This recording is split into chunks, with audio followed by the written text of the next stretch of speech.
The KISH is about to send a dish to Big John. Big John, he's beautiful John. Big John. Rikishi, don't give up your day job of shoving your ass in people's faces because your rap game isn't quite there. It's lame. No. Your rap game. It's pretty lame. It's pretty tame. Sucker, it's all the same. No, you don't like that? No? Welcome back, guys, to Fog Wrestling. I thought Rikishi's rap was the worst thing we'd hear, but Big Stevie Cool just outdone it. So congratulations. When the first 30 seconds of this video, we've already got something worse than Rikishi's rap. So yeah, John Cena, we're beginning to see how he is forming into the Doctor of Thugonomics, which is good. I like that version of John. Haven't really seen it, to be honest. I've seen, obviously, all his rhymes and raps and clips and shit, but didn't watch SmackDown during this period, so it's going to be interesting to get like a 2.5 year run of just Doctor of Thugonomic John Cena, you know, not this army guy, not this fake wannabe Rock, not this you can't see me and never give up guy, but we're going to get a bit edgier John Cena and a guy that likes to come out and bury people and run people down. And get stabbed in nightclubs. So yeah, that kind of guy. So I think I've got a lot of good John Cena stuff coming up over the next couple of years. But we start with no John Cena. We start with Albert. And he looks like A-Train, but he's not been called A-Train just yet. He's still called Albert. He defeats Rey Mysterio with a backbreaker. Wasn't really expecting this. I mean, I know Albert is about 4 times the size of Rey Mysterio, but just didn't expect Albert to like randomly appear one week and beat Rey. It just wasn't really what I thought would be happening. Is this not the perfect time to book someone else who's actually like young and up and coming, like Cena? I mean, yeah, you can give him the rap game, but I mean, he needs fucking victories. Like, is Albert not technically up young and coming? He was there in the 90s. Aye, for what? A cup of coffee? Albert must be relatively young at this stage of his career. Well, he's a big, hairy, creepy bastard. No. Well, that is true. Like, no one's going to deny that. No, he needs to go. Still think he'd have been a better champion than Big Show. But anyway, Albert defeats Rey. Then after the match, he attacks him, uses the steel chair, works on Rey's knee. I don't get it. I mean, normally you work the knee of the bigger man to stop that. I mean, I don't know, just working Rey Mysterio's legs. Is it really necessary when you're Albert's fucking size? Oh, I guess it slows him down. Yeah, I know, but I can accept Chavo doing that, like, but does Albert really need to do it? I mean, come on. Well, I mean, what do you want him to do? Snap his neck? Aye, why not? Anyway, Edge ran down to make the save. Albert ran away and Edge checked on Ray. He lived to fight another day with wee Albert. We got an interview with Funaki and Build Them Up. So we get Albert, now we get Build Them Up. Like, what is going on? Is this SmackDown beginning to bring in the big guys? You know, we need some big 7-footers, or at least some big 6'4" big guys here on SmackDown. So Bill complains about being in the business for 11 years, and the best WWE had for him is basically Tough Enough.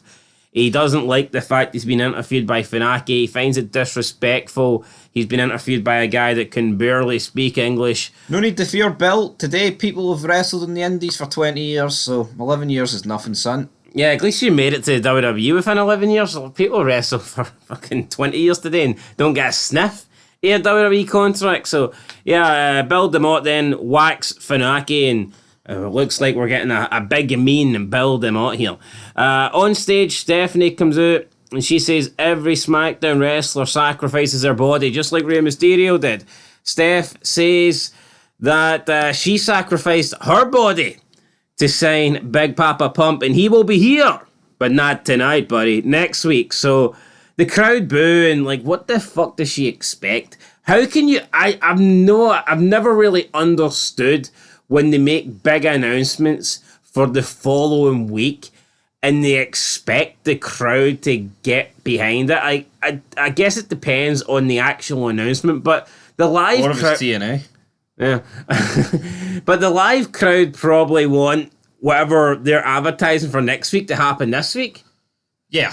Like, realistically, even if it's the greatest thing ever, they're not getting it. And it's the way Stephanie Man delivered this. It was a shit delivery. It's not as like... It wouldn't be like...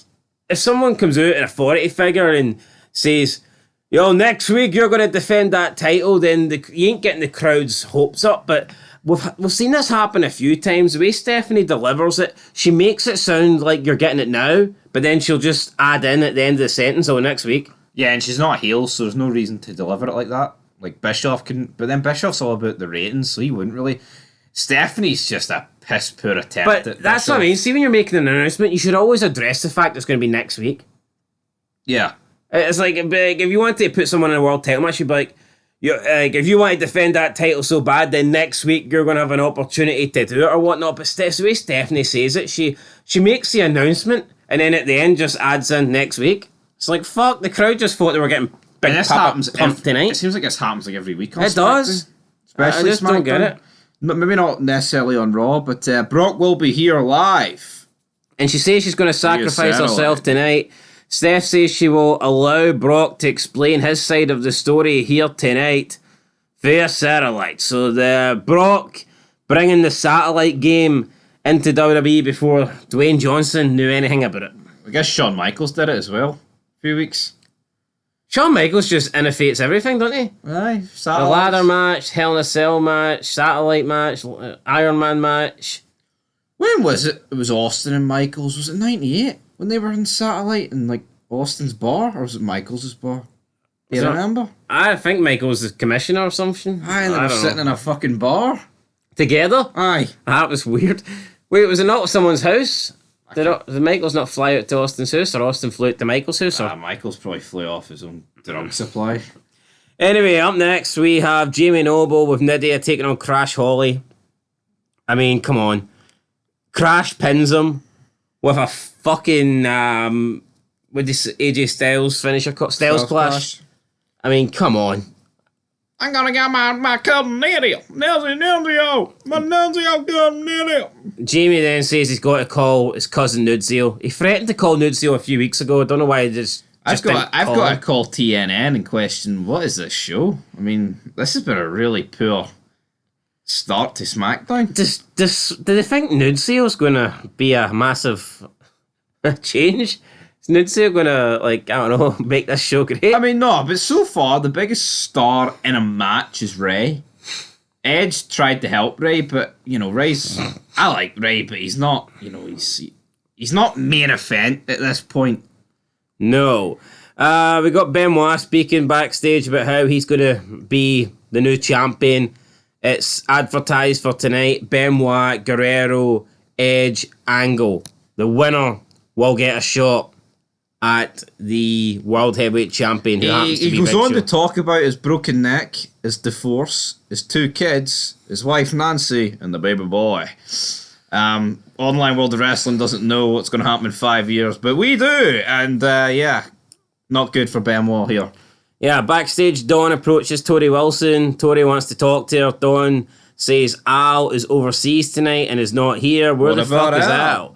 Dawn says Al is not the only member of Tori's family that she's interested in. Dawn confesses that she has feelings for Tori. Dawn compliments Tori on her eyes, body, skin, all that shit. She says that only a woman can make a woman feel how she wants to feel. Tori is appalled by Dawn because it's almost like, here, you're making a fool out of my father and now you want to get with me. But Dawn blackmails Tori into saying that she will dump Al. She'll call the wedding off if Tori joins her in a hotel room tonight. So there you go. That's good money that Al Wilson would accept a threesome. With his fucking daughter? He's a wee bit weird, Al. And we've seen him watching these contests. I mean, he does call them the same name and shit, doesn't he? Yeah, and we've seen him watching these contests the past couple of months in like turkey outfits and all this. Fucking Al's up the wrong tree.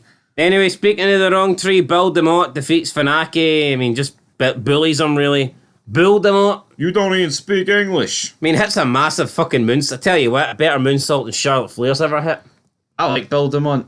This moonsault was insane. He went to top rope. I don't know what I was expecting, but I was expecting something shit.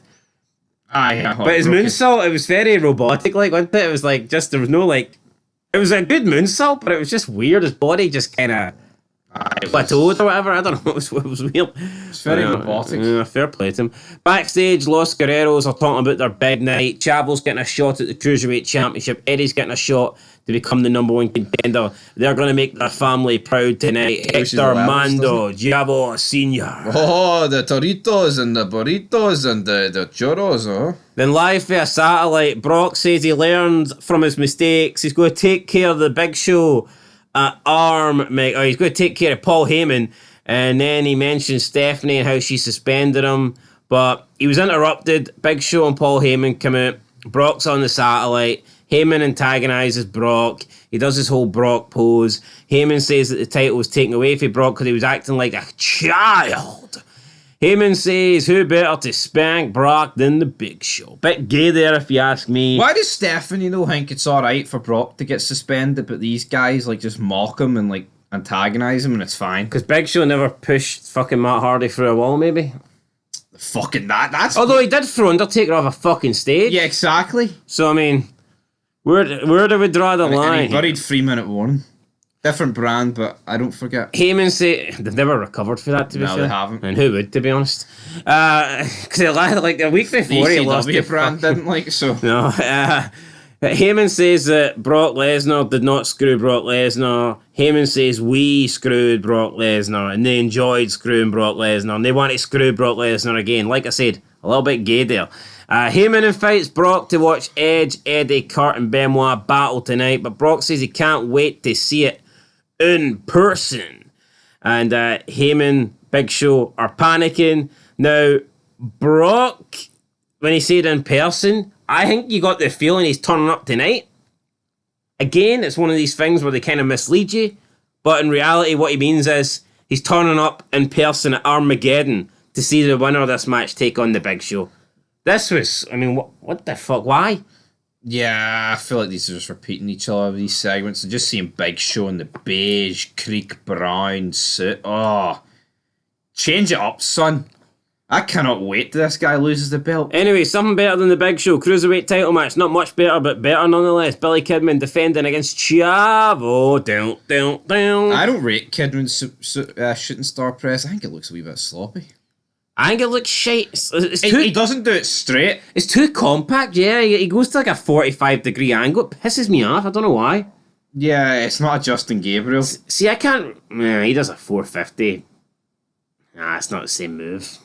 No, I know, but I'm talking about like... See, I can't think of anyone else that does a shooting star press, but I'm sure I've seen better ones than Billy Kidman's. He does a Sandman shooting star press, where it's at a fucked up angle when he does the Swanton. Alright, I'm going to disagree with that because I think... No, just Sandman did a shooting star press. Fuck off, he couldn't... yeah, well, I'm glad we established that.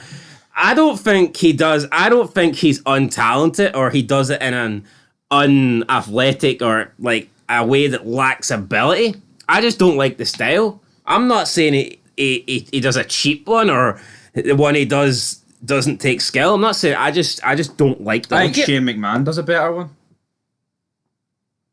Oh come on, he does. I mean, Billy Kidman's is more. He's more in control of it. When Billy Kidman does it, you feel like Billy Kidman can execute his 10 times out of 10. With Shane McMahon, there's like one of those times you literally don't know if he's going to land on his fucking head. I feel like with Shane McMahon, it's a hit and hope. Alright. I'd rather take one off Billy Kidman. I tell you what, though, I thought Chavo had this one. Who would you rather take a shooting star press off of? Kidman. Whose is better, by the way, Kidman's or Brock's? Brock's. At least Kidman never landed on his head. Yeah, Billy Kidman. Well, if Kidman did land on his head, would he have continued the match? Would anyone have cared? No. It's not like he's main event in WrestleMania. Anyway, Billy Kidman beats Chavo. Chavo lost clean here to Billy Kidman despite trying to cheat. So just kind of shows you the levels between Chavo and Eddie. Even though they're in the tag team together and they are the champs, one guy is viewed as a main eventer who can compete in main event matches. The other guy can't beat Billy Kidman despite cheating. So... that's the levels here. It's Billy Kidman. Mark Lloyd is interviewing Edge backstage. Edge says that, despite him wanting a shot tonight at the title, he's concerned about Ray. He said he's going to get revenge on Albert. He then sees Albert at catering, which is kind of ironic. And then he runs over and attacks him, and a bunch of officials try and break this up. Jamie Noble, who just happened to be there, also tried to break this up. Why the fuck would he care?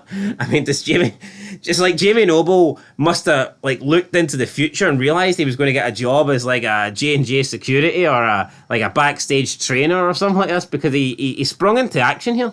Yeah, and SmackDown's tape, so I guess if they wanted to change this, they could have fixed it. It just didn't look right. Especially with his whole, well, I'm going to get my cousin. So why do you care about this beef if you want to get your cousin about your own beef? Exactly. Like, what the fuck is this? Is he going to get Nunzio to fight us? I mean, you can almost understand it if he like tried to pull Edge off Albert and maybe get an alliance with Albert and see if Albert could help him out. He was missing a ref shirt, that was it. Yeah, he was missing. I'm Jamie Noble, and I'm a referee. We had the Hip Hop Challenge up next. John Cena with B Squared. It's a good name for a shite guy, B Squared. Yeah, no, it is. I guess if you condense Bull Buchanan, the two B's, you do get B Squared. Or B halved or something. Aye, double B. Double B. Double B. Double barrel. Anyway, John double barrel shotgun John Cena took to Rikishi. I mean, the crowd may have cheered Rikishi, but look, I mean, this is one of those face-heel things. It doesn't matter a shit. Yeah. It's like when Tori Wilson gets cheered the most in those bikini things. Not necessarily because they think she's got the better bikini. It's just because she's more popular, she's the face, and yeah, maybe they do find her more attractive, but John Cena cut the better rap here, right? I'm not saying his rap was fantastic, but I thought it was good. Taz made fun of Cena, saying he couldn't believe he came out here dressed like Vanilla Ice. An Eminem. But nah, John Cena had done a pretty good job here of burying Rikishi. Rikishi then repeats what Taz just used against Cena? Yeah, he kind of repeated Taz's lines, and then he just basically put himself over without... It wasn't really a beat. It wasn't really a beat down or a diss by Rikishi. Crowd cheered for Rikishi. Cena and B Squared attacked Rikishi. Cena then took a shot at Taz when he was trying to, I guess, pull them off Rikishi. Taz then locked in the Taz mission, and Cena and B Squared got knocked out the ring. Taz and Rikishi do the dance. My favourite line, though, was probably when Cena actually took his eyes off of Rikishi and turned around to Taz and says, "You're just another guy who came up short from Red Hook." That was quite good. Even Taz chuckled at that. He did. So, that is what it is. But it's all about delivery, and I think Rikishi's delivery was off. It was pants. Like, his lines weren't good, but if your delivery's alright, I can accept it. You know what's mad? I was actually expecting Rikishi to have some rhyme and some beats and a bit of flow. I don't know, for some reason I thought Rikishi would be good at this. Has he not did this before with Cena? Did they not do like a wee backstage one or something? Or a wee mini one? Rikishi definitely did it with someone. He still got beat. I think that sucked as well. Anyway, I expected better for Rikishi here. It wasn't great. I think the Usos are better than Rikishi. Definitely, I'd say so. When it comes to that. Then we go backstage with Mark Lloyd and Kurt Angle. Angle's putting on his knee brace. Angle says he's thinking about winning the title for a third time. Oh, it's true. It's damn true. Then we get the Fatal 4-Way Elimination match. Kurt Angle, Benoit, Edge, Eddie Guerrero. What's your thoughts on this? My thoughts is good match, but it lasted way too long, especially at the end when it comes down to Kurt and Edge. The amount of times Edge got put in the ankle lock and managed to escape it, I just didn't think... I don't think it did the show any favours. I certainly don't think it did Kurt Angle any favours. The fact that he's got the ankle lock, which up to this point has been seen as a pretty deadly move.